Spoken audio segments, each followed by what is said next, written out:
Bonjour et bienvenue pour cette première vidéo dédiée au Tool Assisted Speedrun 100% commenté.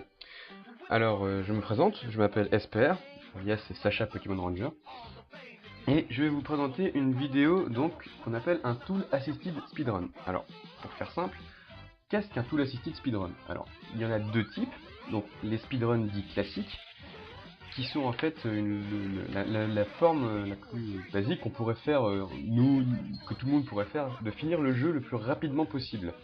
Donc ça se fait à la manette, avec une vraie console ou même sur émulateur.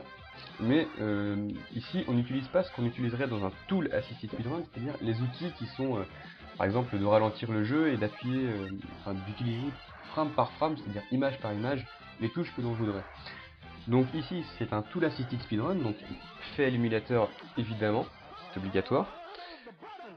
Et donc c'est un tool assisted speedrun de Super Mario Bros 2 The Last Level, et qui vient de la version de Super Mario All-Star, donc de la version SNES. Alors, pour faire court, on va démarrer tout de suite la vidéo. Voilà, c'est parti. Donc c'est une vidéo qui a été le player, pardon. C'est Spadolf, la vidéo a été réalisée en 35 minutes 08 et 82 centièmes avec 31 090 re-records. Alors, c'est parti. Et voilà, on voit tout de suite, ça part très vite. Et on voit très bien que là, Mario se déplace en fait beaucoup plus rapidement que normalement en fait. Mario a des pics de vitesse en fait. Mario n'a pas toujours la même vitesse en fait. Et c'est pour ça qu'il saute beaucoup. C'est parce qu'en fait, il y a une vitesse maximale, je sais plus si c'est exactement 47, 48 ou 49 pixels par seconde. Et en fait, le joueur va faire en sorte de toujours rester au maximum. En fait, ça va accélérer, ralentir, ça va être 48, 47, 47, 49, etc., etc. Et lui, en fait, en sautant, il va toujours garder la vitesse maximale. Alors, là, on va voir quelques glitches. Donc les glitches, on appelle ça des glitches, c'est les bugs, en fait, qui permettent de passer des textures du moteur graphique et du moteur physique. Alors, le moteur graphique et le moteur physique sont deux choses différentes. Et c'est pour ça qu'en fait, on peut réaliser les glitches à l'intérieur du jeu. Le moteur graphique, en fait, c'est ce qui est affiché à l'écran, mais ce n'est pas forcément ce qui est réel dans le jeu, ce qui est physiquement présent dans le jeu. Par exemple, on va prendre un bloc. Sur un bloc, en fait, il y a des pixels qui permettent, en fait, une fois qu'on a cogné la plateforme, de pouvoir ressauter. Regardez, hop, ici, on ne peut pas ressauter en l'air, en théorie, dans Mario. Et bien, il s'est servi du bloc qui était affiché pour faire considérer à la console qu'il était sur un pixel et a pu ressauter derrière. Donc voilà les différences entre le moteur graphique et le moteur physique. Donc là, on est à peine à 2 minutes 7 de vidéo et il est déjà au premier château. Donc dans cette vidéo, il va faire tous les mondes et il va donc accéder au monde 9 qu'on ne peut accéder que si on fait en fait absolument tous les niveaux sans utiliser de Warp Zone. Alors il y a tout un tas de choses qui va... Tout un tas de choses. Il y a quelque chose qu'on ne va pas voir, évidemment, puisqu'il fait en fait tous les niveaux. On ne va pas voir les warps, donc les warps dans Super Mario Bros qui permettaient d'aller à des mondes beaucoup plus éloignés dans le jeu. Et là, on ne va pas voir les warps qui en fait vous ramènent à des mondes déjà visités. Dans ce niveau, ou dans celui d'après, il me semble, il y a une warp zone qui en théorie nous permet de... Alors, je vais m'arrêter ici pour la discussion, parce que là il va faire en fait, il me semble, ce qu'on appelle un wall jump. Alors, je ne sais pas si c'est ce monde-là, c'est le prochain. Donc là, vous pouvez constater qu'il regarde toujours quand il chope le drapeau, il regarde toujours dans la direction opposée, en fait, ça lui permet de ne pas perdre de temps quand il se retourne, et du coup, ça fait gagner de précieuses secondes. Donc il me semble que ça doit être dans ce niveau-là. Ça doit être dans ce niveau-là. Donc là, en fait, il élimine tous les ennemis le plus rapidement possible pour éviter que la machine ne lag, pour éviter d'afficher trop de choses, en fait, à l'écran. Parce que plus il y a de choses, plus la console doit travailler, et du coup... Donc ouais, regardez, ici, il fait considérer à la console qu'il a touché un pixel, et arrive à faire un autre saut alors qu'il est sur un mur. Alors, dans le vrai jeu, faire ça c'est quasiment impossible. Parce qu'il faut que Mario ait une certaine vitesse. Et une fois qu'il a cogné le bloc à un certain point, un certain nombre de pixels par rapport à la base du bloc, il a le droit de réutiliser un saut. Alors c'est vraiment très très dur à faire. C'est réalisable si on s'entraîne beaucoup, mais c'est vraiment très très dur à réaliser comme ça si c'est pas en tout la CZ speedrun. Donc là, le monde des random poissons, un monde très chiant. Très chiant pourquoi? Parce que les poissons peuvent vous tuer en vous venant par derrière et en vous tuant vraiment sur le côté. Mais ils peuvent aussi vous embêter parce que s'ils vous tapent par le dessous, vous sautez, du coup vous n'avez plus le contrôle de votre Mario. Ce qui est assez gênant. Donc voilà, là un exemple parfait de glitch. Il passe en fait dans le mur et se fait éjecter en fait juste après. Voilà. Donc Mario avance plus vite que d'habitude. Et ça c'est fait en fait en utilisant il fait 2 frames vers l'avant, une frame vers l'arrière, 2 frames vers l'avant, une frame vers l'arrière, etc., etc. Et du coup ça lui permet d'aller beaucoup plus vite que normalement. Donc là on voit déjà on était au deuxième château et on a vu deux petits Toads. C'est assez sympa à voir que les animations ont un peu changé par rapport à la première version. Donc les graphismes sont ceux du Super Mario Bros 3. Ce qui ne fait pas de mal au jeu parce qu'il avait vraiment pris un coup de vieux en fait. Je trouve qu'il avait vraiment pris un coup de vieux. Du coup ça ne fait pas de mal. De voir que le jeu a été refait à la sauce Super Mario Bros 3. C'est assez plaisant graphiquement. Donc parfois on aura l'impression qu'il perd plus de temps avec le temps qu'avec autre chose. Mais bon, plus rapidement, plus forcément bah, ça passe vite. Donc là on va avoir l'impression en fait qu'il se dédouble. Mais c'est normal en fait parce que quand il nage, il fait la même technique que quand il court, c'est-à-dire qu'il regarde en avant, en arrière, en avant, en arrière, et du coup on a l'impression qu'il se dédouble. Alors je ne sais pas si on va pouvoir le voir ici, mais il y aura d'autres niveaux d'eau, voilà. Là on a l'impression qu'il se dédouble. Mais il y a d'autres niveaux où c'est beaucoup plus flagrant. C'est beaucoup plus flagrant et on voit énormément qu'il fait dédoubler son Mario entre guillemets. Donc les mondes d'eau, très chiant parce qu'il y avait des courants marins. Pardon. Les courants marins sont très fourbes.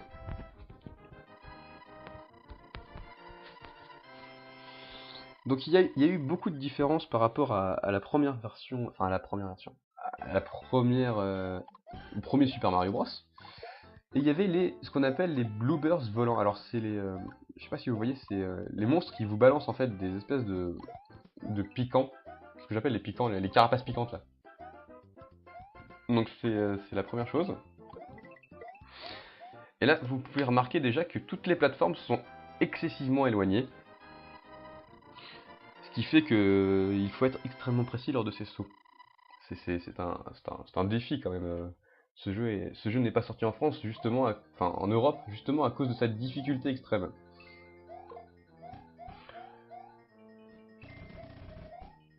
Donc là, un petit labyrinthe, parce qu'on aime bien ça, les labyrinthes de Mario. Hein.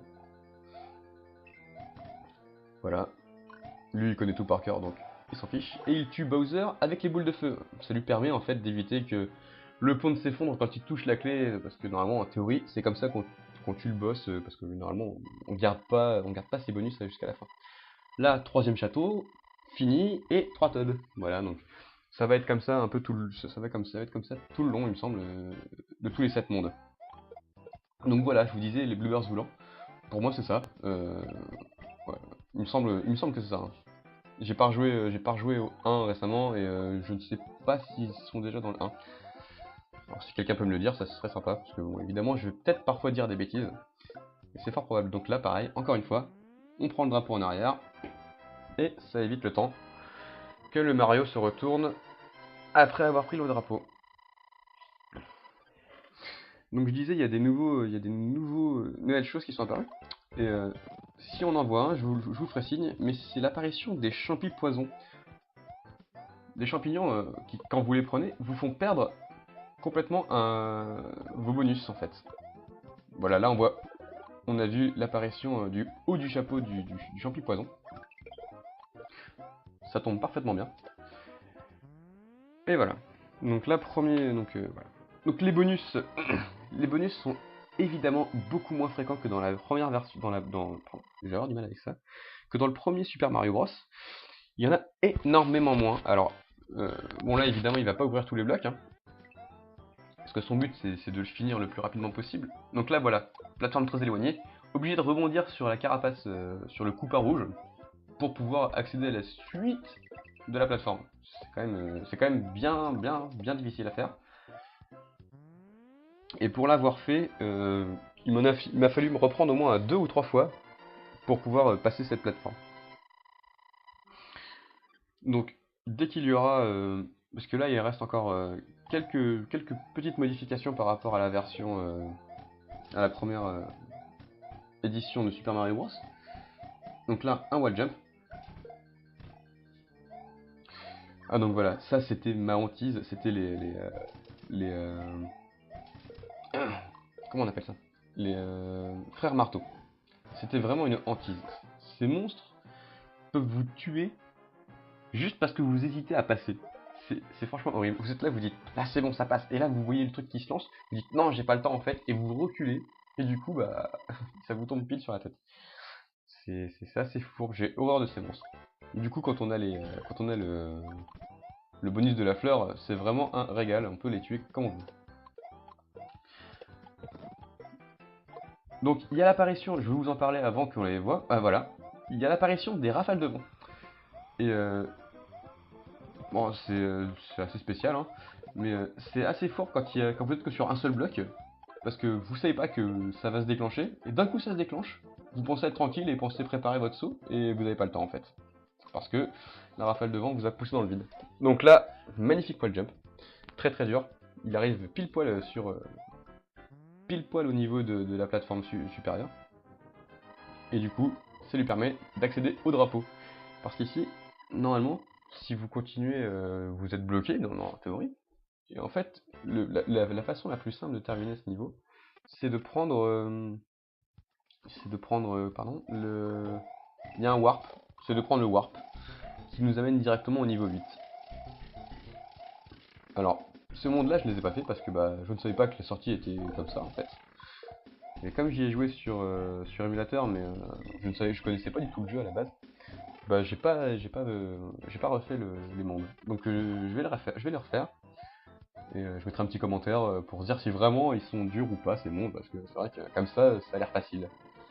Parce qu'on a l'impression que là, il fait tout ça d'une facilité mais déconcertante, alors que finalement c'est beaucoup plus dur que ça. Donc 31 090 re-records, c'est pas énorme. C'est pas énorme pour un jeu de 35 minutes. Mais il faut se dire que c'est pas le nombre de fois où il a repris le jeu en fait, c'est le nombre de repères qu'il a placés dans le jeu. Du coup, le nombre de fois où il a pu reprendre une partie du jeu en fait pour l'optimiser, ça peut être assez énorme en fait. Donc si on fait un petit calcul rapide, ça ferait, il y a 12 mondes, 12 x 4, ça fait 48 niveaux. 48 niveaux, 31 090 re-record, divisé par 48, ça nous fait 647 repères par niveau. Oui, en fait, c'est quand même assez impressionnant. C'est quand même assez impressionnant. Hein, oui, ça fait quand même pas mal. Donc là, toujours, hein, éviter de tuer le Bowser avec la clé. Et là, il y a 5 Toads. Voilà, il y a 5 Toads. Et toujours des animations un peu différentes pour égayer un petit peu la fin du niveau. C'est vrai qu'on est heureux d'avoir fini la fin du niveau. Donc, il y a quelques différences par contre entre la version NES et SNES de ce jeu.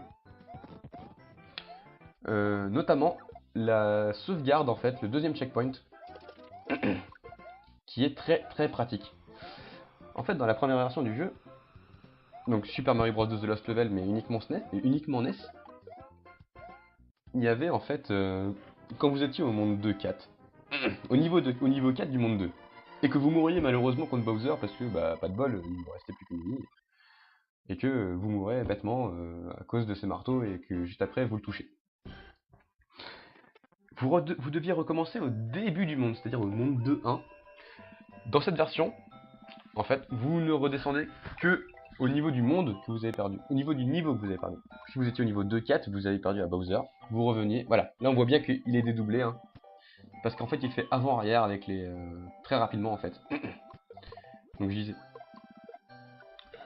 Pardon, je disais donc, vous ne reveniez en fait qu'au niveau 4 du monde 2, ce qui permettait en fait de repartir avec 5 vies au lieu de 3 en plus, et de pouvoir donc optimiser en fait votre partie et continuer à jouer sans avoir à devoir tout refaire et de rager juste parce que vous êtes mort au Bowser. Donc là, au monde 6.2, on a déjà quand même un bon paquet de points, c'est assez impressionnant, et en fait, dans Mario, il y a une particularité en fait, c'est que si vous finissez le monde à un certain temps, en fait, vous avez des espèces de feux d'artifice qui apparaissent. Et ça fait perdre du temps en fait, parce que ça compte des points en supplémentaire, et ça le fait après le décompte du temps. Du coup, ça compte énormément de temps pour un speedrunner, pour un Tool Assisted speedrunner, donc il faut qu'il finisse les temps. Il y a, je crois, sur certains mondes, c'est 1, 3, 6. D'autres, c'est 2, 7, etc. Enfin, il y a tout un tas de terminaisons de chiffres. Et pour les premiers mondes, je crois que c'est 0. Il faut finir sur 0. Donc, ça dépend vraiment en fait du niveau. Donc là, toujours l'idée du labyrinthe. Hein. Voilà. Donc là, ces grands lancers de flammes là, qui sont assez gênants quand on les voit pas en plus, et qu'on avance trop. Comme on peut pas reculer au niveau du monde, et bah, on est un peu dans le caca, j'ai envie de dire. Parce qu'on peut pas reculer et du coup on est obligé de se le prendre. Donc là, bon, normalement il y a 6 Todd, mais bon, c'est parce que, bon, je ne sais pas, peut-être qu'ils considèrent que l'espèce de gros chapeau ça fait 2 Todd. Enfin voilà. Donc là, vous voyez, ils gagnent très peu de vie, on gagne absolument pas de vie avec les points, du coup il faut forcément les gagner avec les pièces. Et les pièces, pareil, hormis dans les petits mondes, dans les petits niveaux bonus qu'on peut voir, etc., qu'on peut trouver, il y en a très peu, sauf dans les blocs évidemment. Mais sinon il y a très peu de pièces. Et généralement comme on meurt, comme on perd un continu en général, avant d'avoir pu prendre une vie, on arrive rarement à avoir plus de 5 ou 6 vies. Alors que bon là, il va peut-être finir le jeu avec 7 ou 8 vies. Voilà. Donc là toujours, hein, par rapport à si vous avez joué à Super Mario Bros 3, dans Super Mario Bros 3 quand vous aviez de l'eau, vous pouviez nager. Parce que là, si vous tombez dans l'eau, c'est en fait considéré comme si il y avait du vide en fait. Ou du coup, bon, quand on connaît pas, on se dit ah c'est bon, je peux nager. En fait, pas du tout. Du coup, vous mourrez bêtement juste parce que vous pensiez que on pouvait nager dans Super Mario Bros. Non, c'est pas possible. Donc là, vous voyez, hein, des pièces apparentes comme ça, il y en a très peu parce que ça fait peut-être 3 niveaux qu'il est à 94-98 pièces. Donc, voilà, on en arrive à ce monde-là. Ce monde-là où en fait on constate que déjà il y a des rafales de vent et en plus il y a des ressorts très très fourbes. Les ressorts qui nous envoient à 15 000 et on sait pas vraiment où on se situe. Et en plus il y a des rafales de vent, ce qui fait qu'en plus si on pense qu'on est au milieu de la map et qu'on s'arrête, en fait non, on continue d'avancer parce que bah il y a les rafales de vent. Du coup on sait pas du tout où on se trouve. Alors ce saut est très très bien exécuté. Et dans la première, en fait, il y a deux parties du jeu. Donc, les 8 premiers mondes, comme dans Super Mario Bros, plus les mondes 9, A, B, C et D. Et en fait, j'ai remarqué, donc là, il est passé à travers le mur, juste pour éviter de s'embêter à refaire absolument tout. Et là, on constate que, enfin, moi j'ai constaté en tout cas, après avoir vu la vidéo plusieurs fois, que ces mondes-là en fait sont exactement repris dans la deuxième partie du jeu. Ce que j'appelle la deuxième partie du jeu, c'est dans les mondes, dans le monde C, qui correspond au monde 7 en fait, techniquement, qui reprennent, donc là, 1, 2, 3, 4, 5, 6, 7 Todd. 7 Todd, niveau 7. Qui sont exactement repris dans le monde C, mais c'est leur copie parfaite, vous allez constater. Hein. si vous avez un peu mémorisé donc là le château déjà, vous voyez que le château en fait du monde C est exactement similaire. Donc là, très dur, hein. Je vous laisse imaginer, 3 coupes à volant, il faut tous leur sauter dessus pour accéder à la suite. Et lui il fait ça encore avec une facilité déconcertante.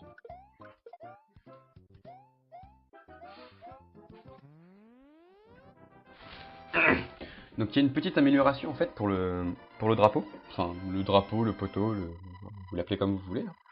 Il y a une petite amélioration en fait qui se fait excessivement bien en fait sur la version NES et qui n'est plus réellement possible sur la version SNES. Dans la version SNES en fait, il faut pardon. Dans la version SNES, il faut en fait avoir une collision avec un ennemi ou un objet en remontant sur le bloc pour pouvoir toucher le drapeau à son minimum et faire en sorte que le drapeau ne descende pas. Bon, c'est une petite amélioration, on va le voir une fois ou 2 fois, mais c'est uniquement dans les mondes d'eau parce que là, il n'y a pas de... Il n'y a pas l'amélioration qui peut être faite dans la version. Sinon, dans la version NES, ça peut se faire quasiment n'importe quand. Il suffit juste de passer dans le bloc et c'est bon. Donc là, on voit énormément de blocs cachés qui mènent à des bonus. Voilà, donc là, un beau champi poison, on a bien eu le temps de le voir, parce qu'il était obligé de prendre la plateforme pour continuer la suite. Et on arrive déjà à la fin de la première partie du jeu. Donc je prends cette petite interlude pour dire que normalement cette vidéo, je la referai normalement avec mon ami Grapefruit, qui a des problèmes d'ordinateur, et donc qui ne peut pas être avec moi en fait via Skype pour commenter cette vidéo en live. Donc là, hein, je vous dis, hein, j'ai lancé mon Audacity, j'ai lancé la vidéo et je la commente exactement comme je la vois là. Il n'y a pas de cheat, je reprends pas niveau par niveau. Donc là, pareil, monde labyrinthique. Pour le dernier niveau de Bowser, c'est quand même assez sympathique. Hein. Donc je vais parler des boules de feu. Parce que les boules de feu, c'est assez pratique, mais malheureusement, on peut en avoir que 2 d'affichés à l'écran. Alors du coup, pour tuer les Bowser, il faut se mettre juste à côté d'eux, leur balancer des boules de feu en fait, et on peut leur en balancer infiniment, et une fois qu'elles ont disparu, on peut en relancer. On est donc limité à 2 utilisations par image. Et donc on sauve la première fois la princesse Peach, qui évidemment saute au cou, hein, c'est très surprenant. Merci Mario, le royaume est sauvé. Maintenant, essaye une nouvelle difficulté. Voilà, c'était le petit message sympathique pour dire que maintenant, vous allez pouvoir vous amuser avec les mondes neufs. Voilà, donc le monde neuf qu'on ne peut accéder que si on fait tous les niveaux. Tous les niveaux, donc pas de warp zone, chose que bien évidemment on n'a pas vu dans la vidéo. Mais les warp zones, c'est des tuyaux en fait, exactement comme ce qu'on a vu. C'est un tuyau classique, où c'est juste marqué 8, enfin 8, 7, 6, enfin, le niveau du monde quoi. Donc je me pose la question, je ne sais pas s'il y en a dans les mondes bonus des warp zones. Voilà. Donc là vous voyez le drapeau n'est pas descendu. Donc il a fait dans le monde de l'eau là. Il est rentré dans le bloc, a touché le drapeau en fait à son minimum, et le drapeau n'est pas tombé. Du coup ça lui a évité le temps que... Ça lui a comptabilisé en fait la descente des points directement en fait, juste après qu'il ait passé le drapeau. Ce qui est un avantage considérable, pour un speedrunner en tout cas. Donc normalement, un Tool Assisted Speedrun c'est censé être beau, c'est censé être parfait, donc il optimise absolument tous ses coups, sauf quand il décide que bah il peut s'amuser. Hein. Voilà, donc là, vous voyez, hein, il rase il rase les plateformes. Hein. C'est très beau. Parce que essayer de le faire, Mario a une physique assez spéciale. Et quand il nage, c'est vraiment très difficile. Donc là, les niveaux n'ont pas vraiment de rapport entre eux, hein. C'est juste des niveaux un peu comme ça, inventés au fur et à mesure, j'ai envie de dire. C'est assez, c'est assez étrange. Donc, Super Mario Bros 2, faut savoir que ce jeu, en fait, à la base, n'est sorti qu'au Japon, dans sa version NES, et que, en France, nous, en Europe en tout cas, on a eu la version Doki Doki Panic, qui est en fait le vrai Super Mario Bros 2 en fait européen, mais qui techniquement est le faux en fait. D'ailleurs, c'est une adaptation en fait ce jeu d'un autre jeu qui s'appelle Yumekojo Doki Doki Panic. Et que peut-on dire de jeu ça, ça a été développé par Nintendo, mais en fait c'était pas avec c'était pas avec Mario, Peach, Toad, etc. Mais avec des animateurs télé. Et du coup, c'était assez marrant de voir qu'ils avaient exactement repris le même jeu. Enfin, ils sont très très similaires. Mais voilà. D'ailleurs, c'est le premier jeu où les personnages avaient des caractéristiques différentes. Parce que dans Super Mario Bros, le premier, on pouvait incarner Luigi et Mario. Et les personnages avaient similairement les mêmes capacités. Mario sautait assez haut, mais Luigi un petit peu plus haut. Sauf que Luigi avait un handicap, c'est il freinait beaucoup plus mal.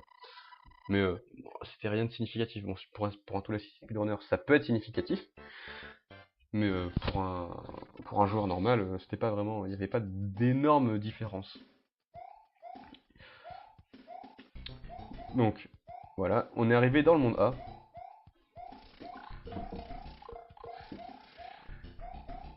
Donc là, ça c'est assez difficile à faire, de passer comme ça en étant grand. Euh, je m'amuserais pas à faire. Donc ça, ce sont des mondes que j'ai fait en fait. C'est assez, c'est pas très difficile à faire. Faut juste en fait être très vigilant. Et puis on a assez de temps, donc il y a quand même 300 à 400 secondes à chaque niveau, donc il y a quand même pas mal de temps, donc c'est relativement aisé de les faire si on prend notre temps. Après, il faut un petit peu connaître, parce que c'est vrai que s'il y a des plateformes où on doit rebondir sur des ennemis, c'est pas facile. Donc là, des monstres comme ça, qui sont que dans l'eau normalement, on les voit aussi en dehors de l'eau. Bon, c'est c'est- c'est surprenant.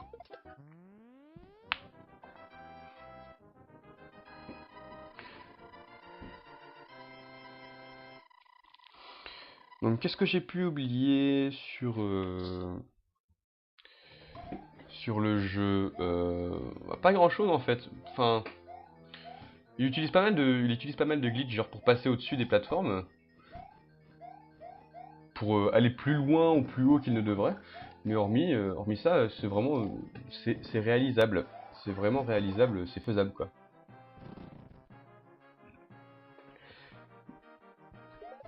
J'ai pas la, j'ai pas par... Je pense qu'il y a eu un speedrun classique qui a été fait. Mais j'ai pas le temps, j'ai pas le temps, mais il me semble que c'était un très bon temps également. Mais ce qui est difficile dans ce genre de speedrun en plus, surtout quand ils sont faits à 100%, c'est qu'en plus il faut être concentré du début à la fin. Du coup c'est assez difficile.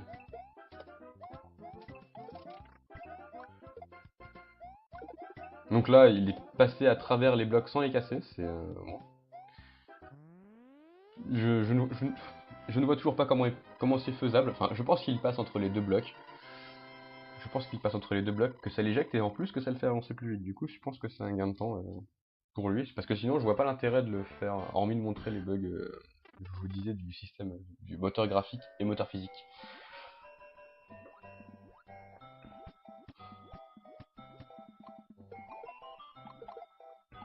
Donc là, pas mal de pièces dans ce monde-là. Pas mal de pièces. Bon, je note ça hein, au passage. Il doit être à 7 ou 8 vies. Je sais pas. Là, actuellement, il doit être à 7 vies.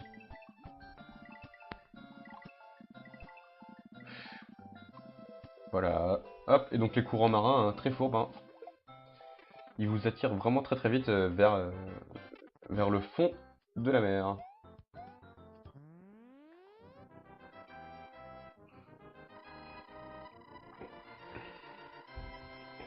Donc je reviens sur le monde 9, hein, parce que bon, c'est le monde secret. C'est le seul niveau qui n'a pas en fait, dans tous les Mario en fait, le dernier niveau du monde, c'est un monde, c'était une forteresse. Dans le monde 9, c'est pas une forteresse. Bon, je vous laisse pas, enfin je vous laisse regarder la vidéo un peu plus en avant si vous voulez, mais c'est pas une forteresse. C'est le seul niveau où le niveau 4 est un monde d'eau et ce n'est pas une forteresse. Donc vous voyez, plateforme très éloignée, c'est tout de suite vu là, il a sauté à la toute fin de la plateforme pour arriver pile poil sur la plateforme. C'est vraiment du millimétré quoi.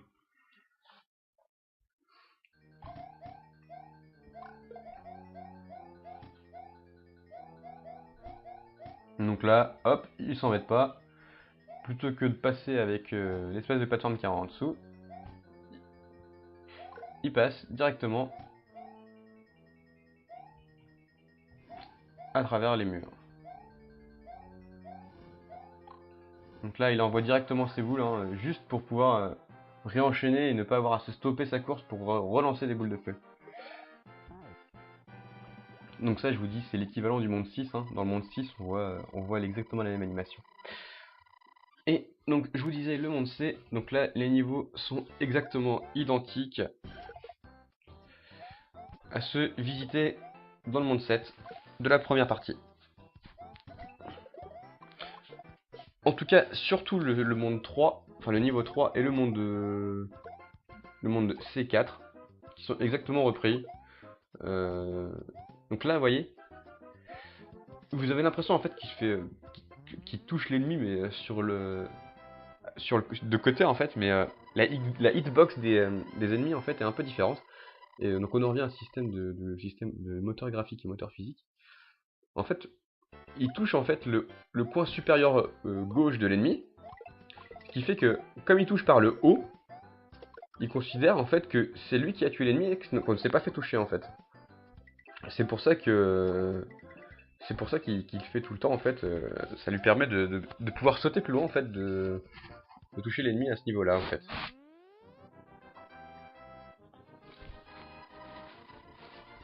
Donc là, le drapeau baissé à 800 points.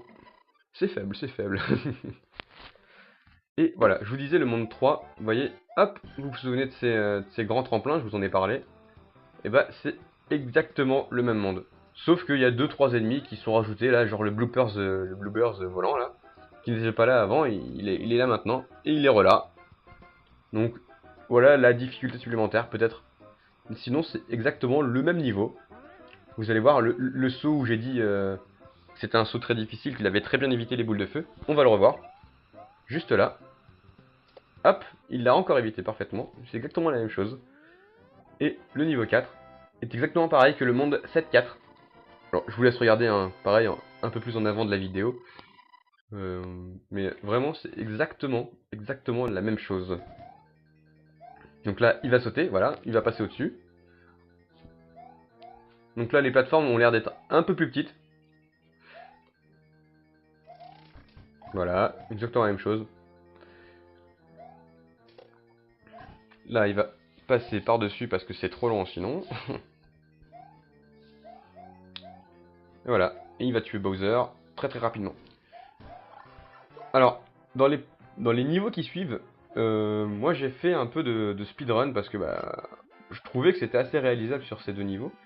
Et donc c'est les niveaux D2 et D3, si je me trompe pas, où j'ai eu des temps très très très proches de ceux qui ont été réalisés avec le Tool Assisted Speedrun.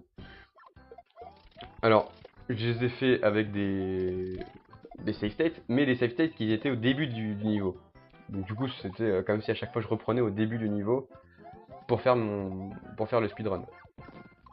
Donc je les ai fait niveau par niveau, et un temps j'ai réussi à égaler le Tool Assisted Speedrun. Pour un autre, j'ai eu 2 secondes ou 3 secondes d'écart avec ce qui a été réalisé en tout cas dans cette vidéo.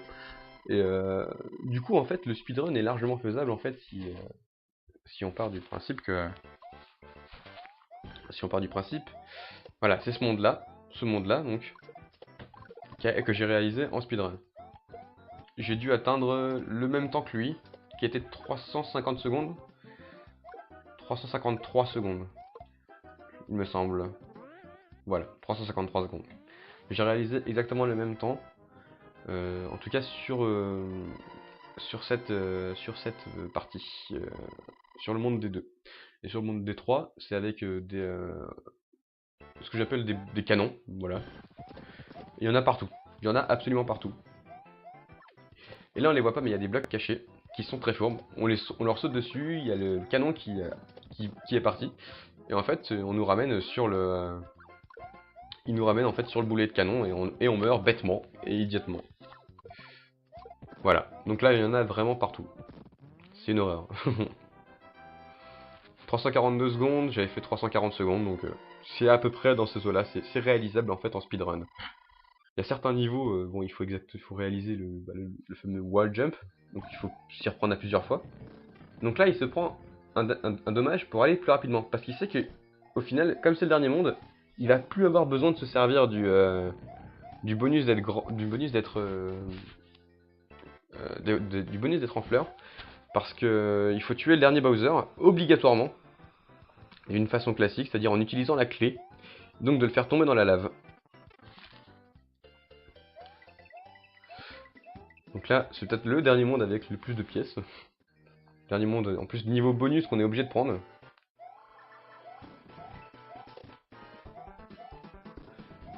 Donc voilà, c'est avec cette musique qu'il va affronter Bowser. Et voilà. Et vous voyez, il prend la clé pour tuer Bowser. Et finir le jeu étant grand. Voilà, le champignon qui vient toujours faire la différence. Hein. Et la petite scénette de fin où on voit déjà Mario avec une tonne de bisous. Et voilà. Donc la vidéo s'est arrêtée donc à 35 minutes 08 et 82 centièmes. C'était une vidéo de Spadolf. J'espère que vous avez apprécié. Et à la prochaine!